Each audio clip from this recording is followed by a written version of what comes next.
ka na magkaon, dugangan pa kung makita mo pag ini. Para hindi na ka mo ma-curious, latawon ta na lang ini, diri sa Food Trip.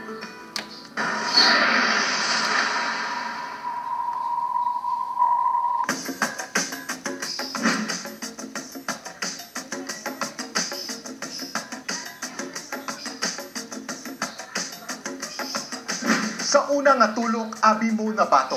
Apang take a closer look. Kay man, black is beauty. Ini ang charcoal burger.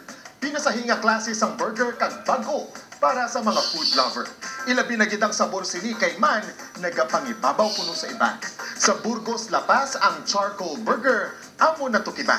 Obviously, sa Pilipinas, wala pa kita black burgers, right? Okay, so when I went to Kuala Lumpur in Malaysia, it is where I was introduced sa charcoal burgers ang ginatawag. Apang ano ini, isuno kay Jamie, magluwa sa charcoal burger, mas in kuno subo, ang charcoal clubhouse sandwich. I use another variety, no, para may pilian ng mga tao. Personal nga ginabake ni Jamie ang buns kag tinapay nga ginagamit sa charcoal burger kag clubhouse sandwich. The same process, although nga it takes longer ang pag-bake sini. So nag-aabot siya like 35 minutes to bake this one. Suno kay Jamie, tungod kuno sa activated charcoal kun nga ang tinapay nagapito.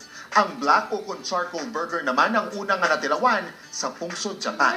Apang sa bahay naman ni Jamie, ang bakasyon sini sa Kuala Lumpur, Malaysia, ang nakahatag sa iya sing ideya. My mom was actually the one who told me na, ay God, wala pa niya sa Pilipinas. Ang ini nga sa isang pagkaon ang manggaranon kuno sa antioxidants, kag nagaprevent pa sang acne. Apang mga kapuso, tandaan man nga tanan nga sobra, ang malain sa aton ikaayong lawas.